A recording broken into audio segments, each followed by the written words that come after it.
Have y'all ever heard of the cliche, live for something or die for nothing? What about the more common one? Learn from your mistakes. Well, I'm a firm believer in not only learning from your mistakes, but also learning from other people's mistakes as well. I love hearing about people that overcame obstacles in life to maximize their individual abilities.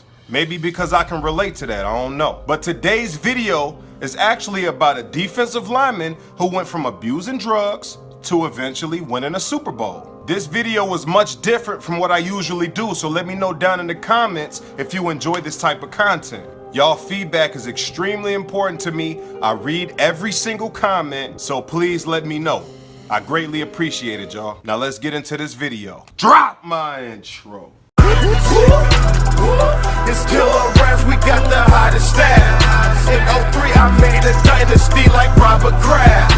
Anthony Hargrove lived a rough childhood. Like a lot of us, growing up in the projects wasn't really a life that anyone wanted to live. He was born in Brooklyn, New York. Although he had very few moments with his father, he lived with his mother and his two sisters until the place they lived in actually burned to the ground. They were forced to jump from shelter to shelter for years trying to create a way of life. His mother would always tell her children, hey, if you don't live for something, you'll die for nothing. Those words would never be forgotten by Hargrove, as his mother would pass away from AIDS when he was just 9 years old. His family would split and he would end up getting adopted by his aunt who lived in Florida. In high school, he struggled to keep his grades up, but managed to get through due to his athletic abilities and football talent. He would attend Georgia Tech, and during his freshman and sophomore campaign, he would pile up 70 tackles, 6 sacks, 19 tackles for loss, and 2 forced fumbles at defensive end. Even though he was a hell of a football player, his struggles to maintain a proper GPA would cause the school to make him ineligible for his junior year in 2003, thus leading to Hargrove flunking out of college inevitably. He worked as a teacher's aide and a security guard for 7 months trying to support his children, until a special agent ran across Hargrove's tape and helped him get workouts for the combine. He got in a way better shape because he was well over 300 pounds, dropped down to about 260, and ended up running a 4.6 40-yard dash in the combine, which was actually good enough to get him drafted by the Rams in the 3rd round in 2004. This is an example of how something good in your life can be also followed by something so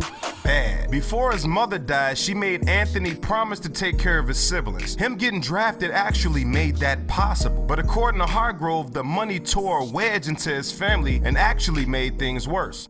Check it out. Problems started to add up, leading to him feeling lonely and empty. So what did he do? He turned to alcohol and drugs, unfortunately. He experimented with alcohol while he was living with his aunt and uncle in Florida, but by his 2nd season with the Rams, he began regularly abusing marijuana and cocaine. During the 2006 season, Hargrove went missing for 2 days. They found him in the basement of one of his friends' houses, and he admitted to snorting lines of cocaine as long as a 13-foot shoebox in an attempt to kill himself. He then in an interview admitted to attempting to kill himself by going as hard as he can with the drugs and actually taking a full bottle of sleeping pills on multiple occasions. He said, and quote, "I'd wake up a day and a half later and be like, okay, well, that didn't work." Man, that's crazy. Hargrove would eventually be traded to the Bills after going missing for that couple of days, only to test positive and suspended for 4 games for violating the NFL's drug policy. The following season, he failed another drug test, which resulted in a year suspension, but this suspension might have been the very thing that saved his life.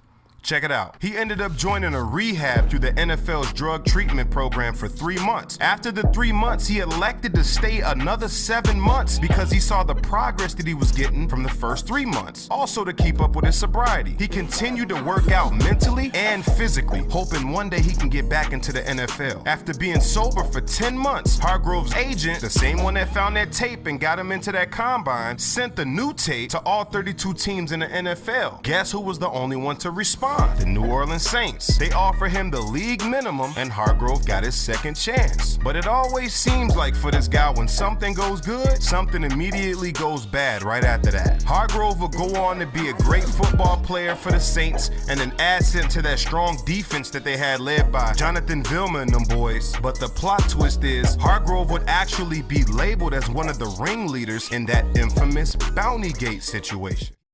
Thursday was also the day in which Yahoo Sports published a detailed description of the Saints' plans to injure opposing players.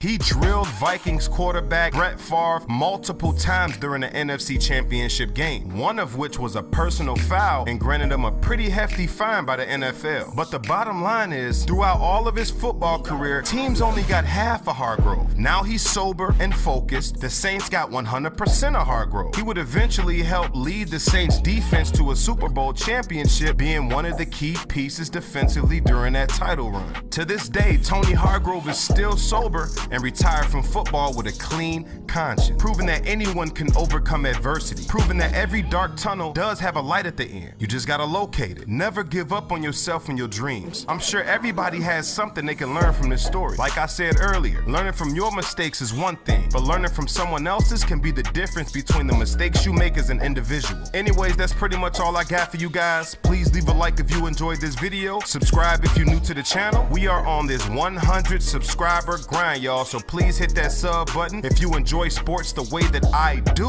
Man, I love this story, man. I feel like I can relate to it in so many fashions. I had a hard life growing up, so shout out to everybody that's going through their grind and they struggle. Remember, never give up. There's always a light at the end of that dark tunnel. But anyways, as always, it's been a doozy, y'all. OG out.